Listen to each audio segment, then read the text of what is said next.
Good morning friends, welcome to the prelims booster session. आज का पहला टॉपिक है डेथ्स कॉज्ड बाय लाइटनिंग। ये टॉपिक आपके एनवायरनमेंट के लिए इंपॉर्टेंट है।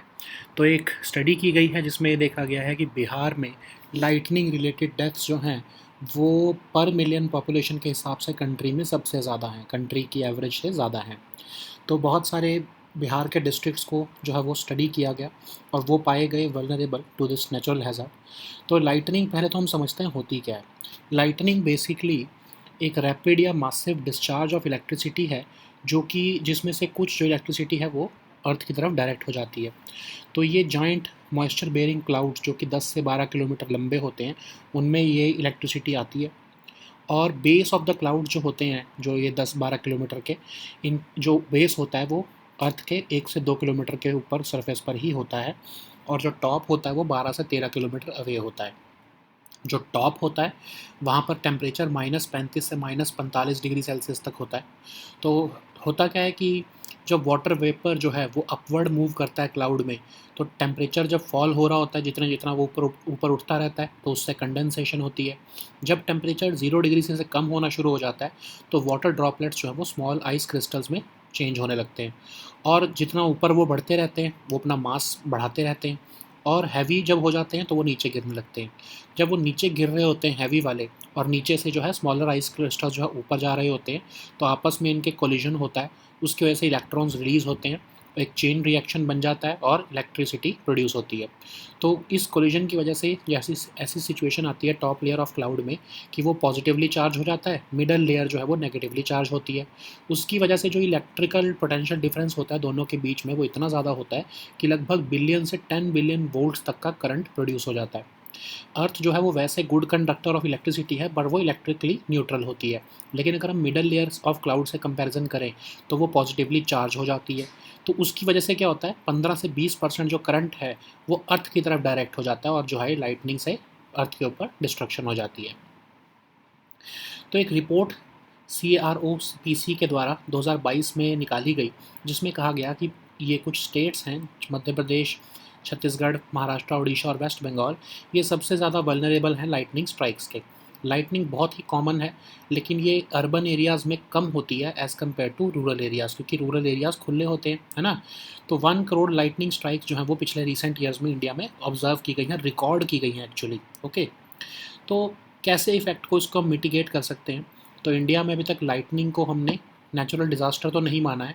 तो इसी की वजह से क्या होता है कि जो डेथ्स होती हैं उसको अवॉइड किया जा सकता है एजुकेशन और अवेयरनेस के थ्रू। तो इंडिया ने एक अर्ली वार्निंग सिस्टम भी लगाया है। इंडिया अमंग 5 कंट्रीज़ है वर्ल्ड में जिसने एक अर्ली वार्निंग सिस्टम लगाया है लाइटनिंग से डील करने के लिए। More than 96% of lightning deaths जो हैं वो रूरल एरियाज़ में हो रही हैं। स्टेट्स जो हैं उनको एनकरेज किया जाता है कि वो लाइटनिंग एक्शन प्लान्स प्रिपेयर और इम्प्लीमेंट करें। ठीक है। अब रिपोर्ट्स अगर हम देखें डेथ की जो बिहार में की जाती हैं, तो बिहार की जो एनुअल कैजुअलिटी रेट है वो पर मिलियन 2.65 है, जो कि हायर है नेशनल एवरेज से 2.55। प्लेन्स जो है वो ज़्यादा प्रोन रहते हैं थंडरस्टॉर्म और लाइटनिंग एक्टिविटी को, क्योंकि यहाँ पर वार्म ड्राई एयर जो है नॉर्थ वेस्ट इंडिया की वो कन्वर्ज हो रही होती है मॉइस्ट एयर जो कि बे ऑफ बंगाल से मिलती है। नॉर्थ वेस्ट बिहार में लाइटनिंग स्ट्राइक्स जो है वो लोअर हैं, बट कैजुअलिटीज़ ज़्यादा हैं। Topography, elevation, local meteorological factors, ये सब डिटर्मिन करते हैं कि कितनी लाइटनिंग स्ट्राइक्स होंगी। ठीक है। नेक्स्ट हम टॉपिक देखते हैं end date for coal fired power plants. ये टॉपिक आपके एनवायरनमेंट के लिए इंपॉर्टेंट है।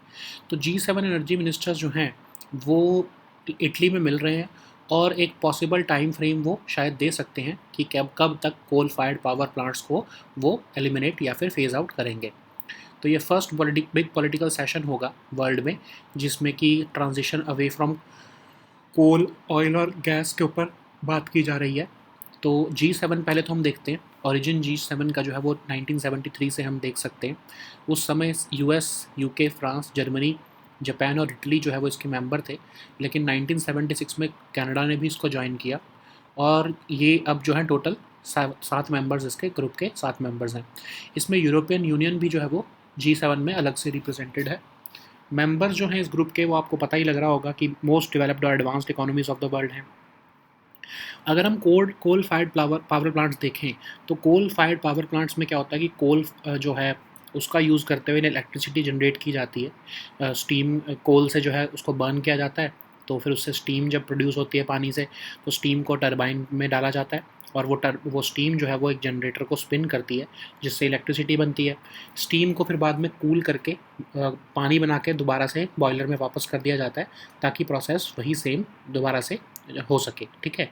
तो क्योंकि कोल फायर्ड पावर प्लांट्स जो होते हैं वो एमिशंस भी करते हैं, जैसे कि sulphur dioxide, nitrogen oxides, carbon dioxide, particulates, mercury और other heavy metal, fly ash और बॉटम ऐश। तो इसलिए ये जो है बहुत सारी इलनेसेस भी करते हैं हमारी एनवायरनमेंट में। तो थर्मल पावर इंडिया में अगर हम देखें तो लगभग 60% जो है वो हमारी जो total install power generation capacity है उसका 60% थर्मल पावर से ही आता है। कोल फायर्ड पावर जनरेशन जो है वो 75% ऑफ इलेक्ट्रिसिटी जो ग्रिड को सप्लाई होती है वो उसको कॉन्स्टिट्यूट करती है। और कहा जा रहा है कि इंडिया के जो कोल रिजर्व्स हैं अगले 100 साल तक चलेंगे, और गैस जो है वो 50 साल तक चलेगी और ऑयल 16 ईयर्स तक चलेगा। लेकिन नीति आयोग ये एक्सपेक्ट कर रहा है कि इंडिया की जो coal based power generation capacity है वो 250 गीगावाट्स तक पहुंच जाएगी 2030 में, ठीक है। अभी करंटली 202 गीगावाट्स है।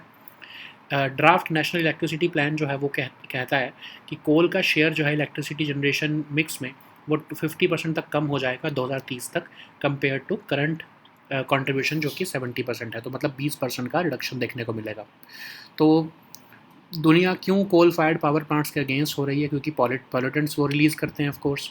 तो एक न्यू रिपोर्ट भी आई है जिसमें कि ये शो किया गया है कि कोल फायर्ड पावर प्लांट्स जो हैं वो उसकी वजह से ग्लोबल वार्मिंग हो रही है। और G7 38% of the global economy को जो कॉन्स्टिट्यूट करता है, 21% of total green house gas emissions को भी के लिए भी रिस्पॉन्सिबल है। तो इन्हें इसलिए ज़्यादा जो है जिम्मेदारी लेने की ज़रूरत है। ओके,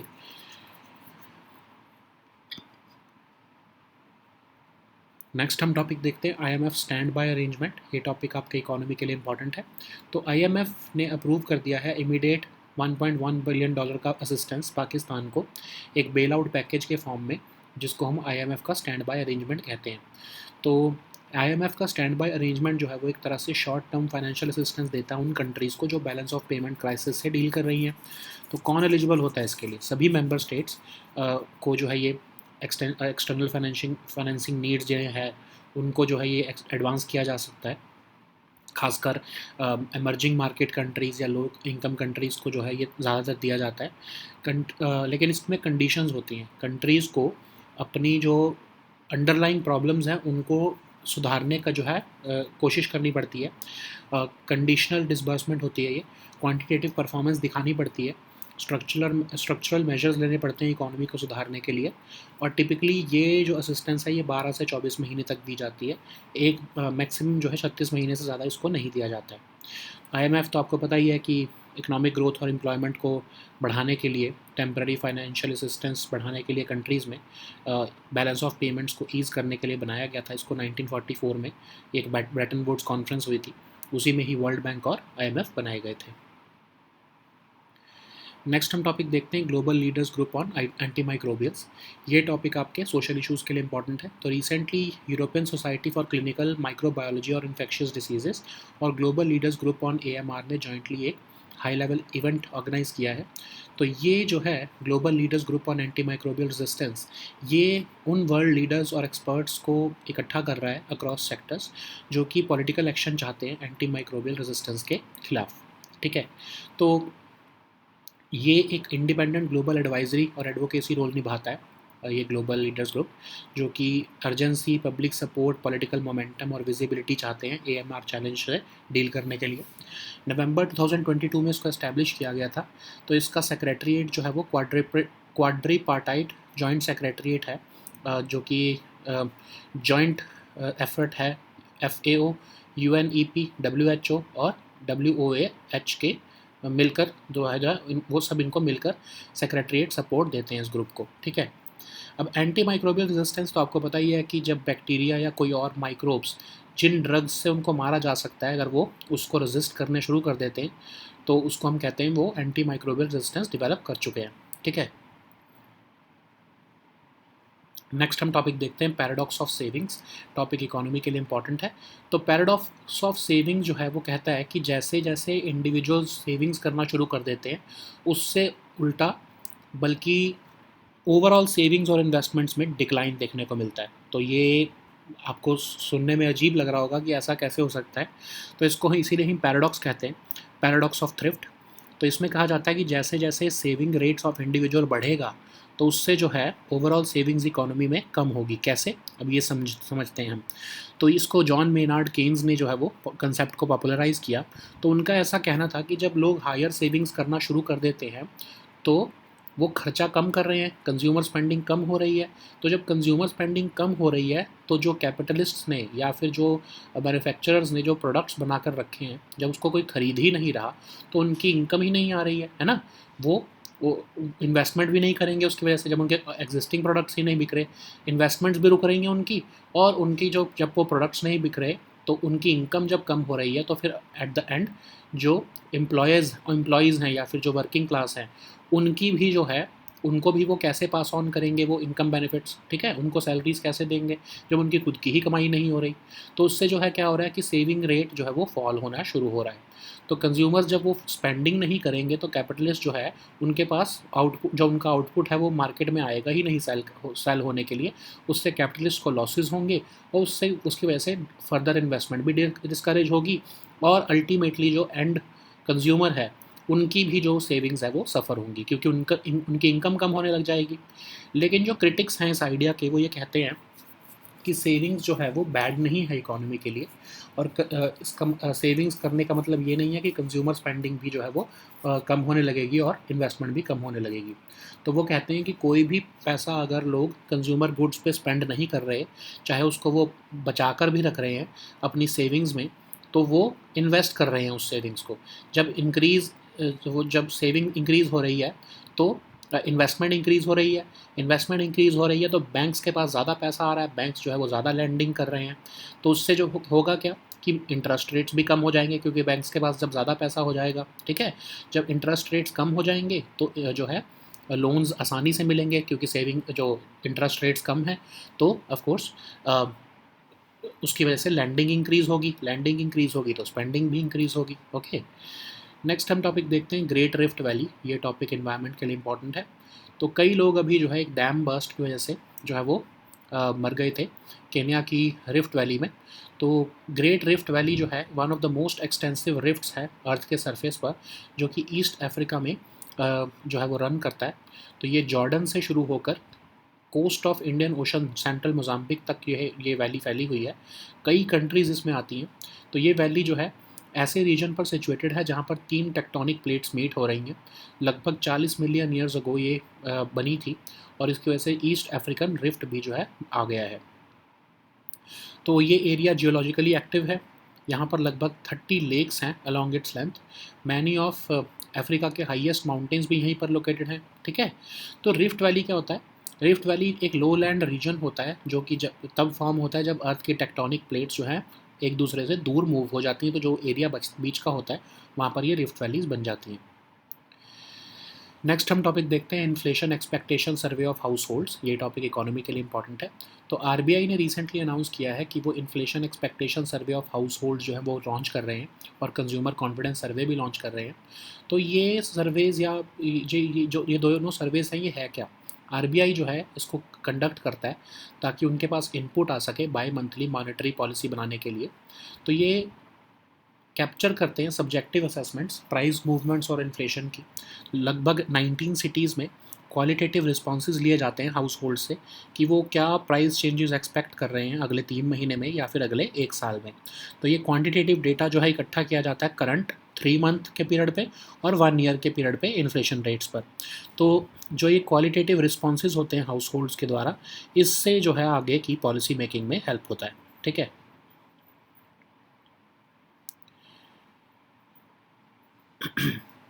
नेक्स्ट हम टॉपिक देखते हैं एक्सेप्टेंस सैम्पलिंग। ये टॉपिक आपके इकोनॉमी के लिए इम्पॉर्टेंट है, ठीक है। तो वीवीपैट बेस्ड जो ऑडिट ऑफ ईवीएम्स है, वो एक टिपिकल केस है लॉट एक्सेप्टेंस सैम्पलिंग का।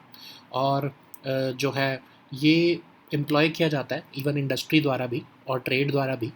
तो एक्सेप्टेंस सैम्पलिंग होती क्या है? एक स्टैटिस्टिकल मेजर है जो कि क्वालिटी कंट्रोल में यूज़ किया जाता है। इसमें स्पेसिफाइड नंबर जो है वो प्रोडक्ट्स चूज़ किए जाते हैं टेस्टिंग के लिए।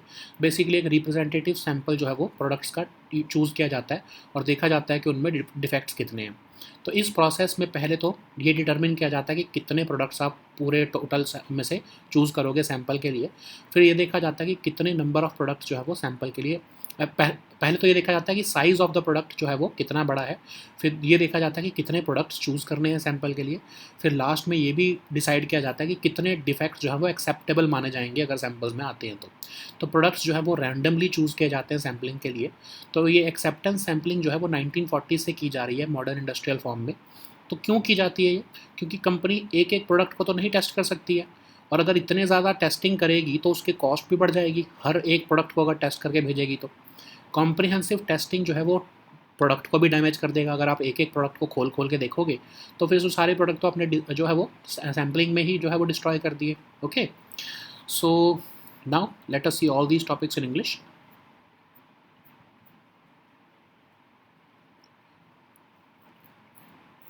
So the first topic is deaths caused by lightning. This topic is important for your environment section.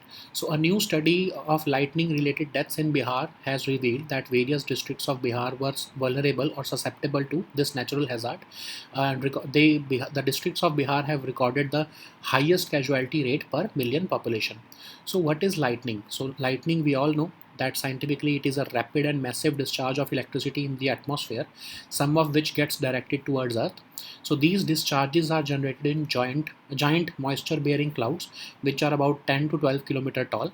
So the base of these clouds typically lie within 1 to 2 kilometer of Earth's surface, while the top is 12 to 13 kilometers away. Okay, so what happens is that how does this lightning happen? As water vapor moves upward in the cloud, the fall in temperature causes it to condense. Then as they move below, as this water vapor moves below the 0 degree Celsius temperature, the water droplets change into ice or small ice crystals. So these smaller ice crystals then move up and the bigger crystals come down, and that's how collision happens, and this triggers the release of electrons. So this also starts a chain reaction. So this collision results in a situation in which the top layer of the cloud gets positively charged while the middle layer is negatively charged. The electrical potential difference between the two layers is huge, of the order of a billion to 10 billion volts. We all know that Earth is a good conductor of electricity, but it is electrically neutral. So what happens is that in comparison to the middle layer of the cloud, it still gets positively charged, and as a result 15 to 20% of the current gets directed towards the Earth as well. Okay, so areas where the which are lightning prone have been released by a report of CROPC in 2022, and the states of Madhya Pradesh, Chhattisgarh, Maharashtra, Odisha, and West Bengal are more vulnerable to lightning strikes. Lightning is fairly common, though it is not often realized in the urban centers. So in India, well over 1 crore lightning strikes have been recorded in the recent years. So how can we mitigate the effects of lightning strikes? So as of now, lightning is not classified as a natural disaster in India. As per the central government, deaths caused by it can be avoided through education and awareness. So that's why India is among the 5 countries in the world which have their own early warning system for lightning. More than 96% of the lightning deaths happen in rural areas. So states are being encouraged to prepare and implement lightning action plans. So if we look at the report on deaths caused by lightning in Bihar, then Bihar's annual casualty rate is 2.65 per million, which is higher than the national average of 2.55. The plains area are prone to thunderstorms and lightning activity as warm, dry air from northwest India converges with moist air emanating from the Bay of Bengal. So, in northwest Bihar, the lightning strikes are lower but casualties are higher. So, of course, we all know that topography, elevation, and local meteorological factors determine the spatial distribution of lightning strikes. Okay. So, the next topic is end date for coal-fired power plants. This topic is important for your environment section. So recently, G7 energy ministers have discussed a possible time frame for phasing out coal-fired power plants. So the G7 meeting in Turin, Italy, is the first big political session since the world has had pledged the transition away from coal, oil and gas in December 2023 at the UN COP28 climate summit. So if we look at G7, its origin lies in the oil shocks of 1973. The six nations joined together at a meeting uh, in 1975 to address the situation after oil shock. These six nations were US, UK, France, Germany, Japan, and Italy. These countries were later joined by Canada in 1976, and that's how G7 came into existence. So, the members of these groups, as we know, are the most developed and advanced economies of the world. The European Union also is represented within this G7 countries. Okay, so, what is the status of these coal-fired power plants? So, coal-fired power plants, they are also known as coal-fired power stations. They generate electricity by burning coal to produce steam. So, this steam is then piped into turbine, which spins a generator to create electricity, and then this steam is cooled, condensed back into water, and returned to the boiler to start this process again. So, the emissions from coal-fired power plants include sulfur dioxide, nitrogen oxides, particulates, carbon dioxide, mercury and other heavy metals, fly ash and bottom ash. In India, thermal power accounts for almost 60% of India's total installed power generation capacity. Currently, coal-fired power generation provides uh, over 75% of electricity supplied to the grid, and India's coal reserves are expected to last 100 years compared to around 50 years of for gas and about 16 years for oil. An expert group was formed by Niti Aayog, and it expects the and it expects India's coal-based power generation capacity to touch 250 gigawatts by 2030 from around 202 gigawatts currently. So, according to the draft National Electricity Plan of 2022, coal's share in electricity generation mix will decrease to 50% by 2030 compared to the current contribution of 70%. Okay, so uh, because these coal-fired power plants release pollutants like particulate matter, nitrogen oxide, sulfur dioxide, that's why it is important to phase them out uh, in a uh, in a gradual manner. Okay, so G7 countries, they together make up around 38% of the global economy, and they are currently responsible for 21% of total greenhouse gas emissions in 2021. But you should remember that these countries are historically responsible for the emissions, even though they are currently responsible for only 21% of total greenhouse gas emissions. They have to take up the historical emissions also into account, and they must take more responsibility towards phasing out of these uh, coal-fired power plants and other fossil fuel energy sources.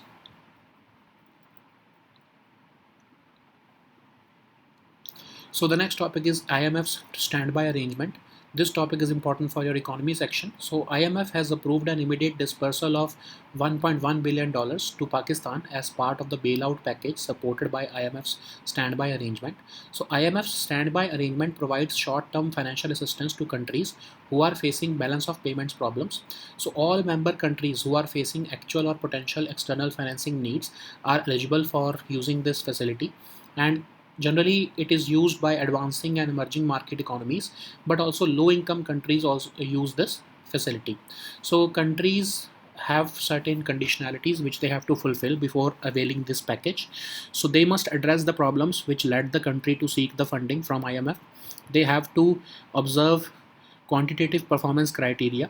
They have to implement structural measures which are critical to achieving those objectives, and the duration of this assistance is typically for a period of 12 to 24 months, but not more than 36 months. So IMF fosters economic growth and employment, and it is meant to help ease the balance of payments crisis in the countries. It was formed in 1944 at the Bretton Woods Conference with the goal of reconstructing the international monetary system. So the next topic is global leaders group on antimicrobials. This topic is important for your social issues. So European Society for Clinical Microbiology and Infectious Diseases and the Global Leaders Group on AMR have jointly organized a high-level event. So what is this Global Leaders Group on AMR? So this consists of world leaders and experts from across sectors who are working together to accelerate political action on antimicrobial resistance. So it performs an independent global advisory and advocacy role, and it works to maintain an urgency, public support, political momentum, and visibility of the AMR challenge. So it was established in November 2020. So its secretariat is jointly held by, or it is it has a quadripartite joint secretariat by the joint efforts of FAO, UNEP, WHO, and WOAH, which provide secretariat support for this group. What we all know that AMR is the ability of bacteria and other microbes to resist the drugs which are generally used to kill them. Okay. So the next topic is paradox of savings. This topic is important for your economy section.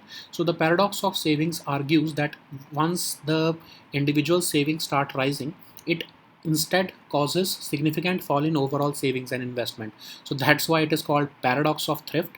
So basically it has an assumption that once the saving rates of individual rise, it surprisingly causes a fall rather than a rise in the overall savings in the economy. So how this assumption or how this hypothesis has been made.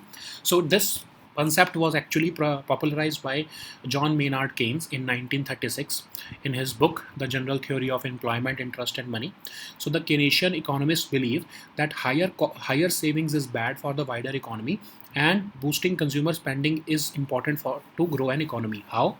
So imagine that you get salary, and if you start only saving that salary, you stop spending it, then the capitalists who are making products in which or the capitalists in whose companies or industries you people all or we people work, if we stop buying their products, then what would happen is that it would lead to uh, fall in their income because their output is not selling.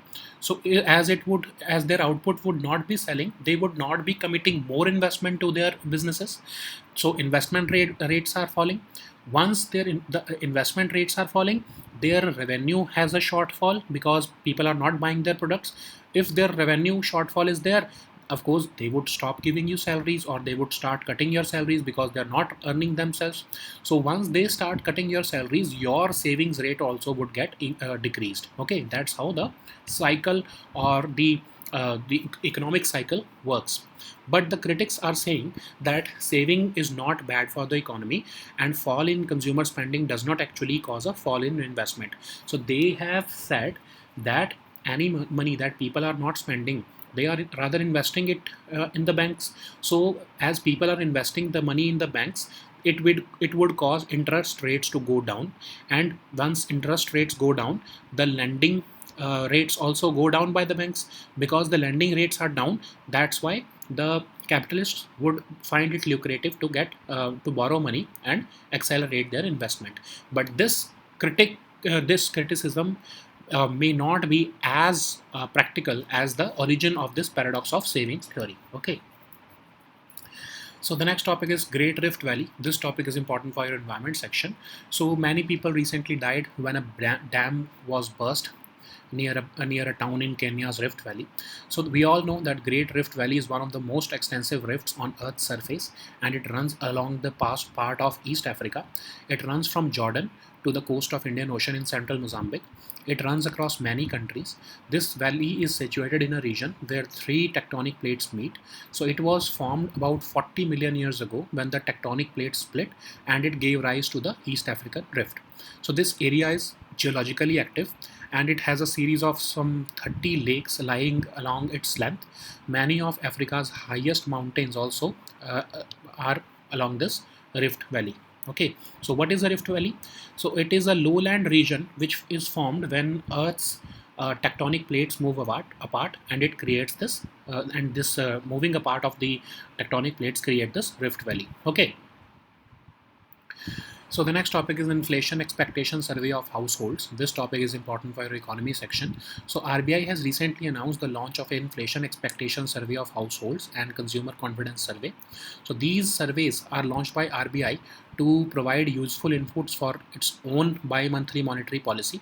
So it will capture subjective assessments on price movements and inflation by seeking qualitative responses from households on price changes in 3 months ahead as well as 1 year ahead period. Okay, so the quantitative data will be collected on current 3 month and 1 year ahead inflation rates period, and consumer confidence survey is also similar to that, and it also gathers qualitative responses from households regarding their views on general economic situation, employment scenario, price levels, household income and spending. Okay, so the next topic is acceptance sampling. This topic is important for your uh, governance section. So VVPAT based audit of EVMs is a typical case of lot acceptance sampling, which is a technique widely used in industry and trade. So what is acceptance sampling? It is a statistical measure which is used in quality control, whereby the companies determine the quality of their products by selecting a specified numbers of products for testing. So it tests a representative sampling of the products for defects. So how this process is done? First, the size of the product lot is determined, then the number of products to be sampled is determined, and finally the number of defects which are acceptable within the sample batch is determined. After that, the uh, report is prepared. Okay, so products are chosen at random for sampling, and acceptance sampling has been working since early 1940s. And why there is a need for acceptance sampling and not widespread or entire product sampling? Because a company cannot test every one of its products all times, because that would be very expensive. The cost would be very high to inspect each and every product, and comprehensive testing also might damage the product or make it unfit for sale in some way. Okay, so these were our topics for today. We'll meet next time with new topics. Until then, goodbye and take care.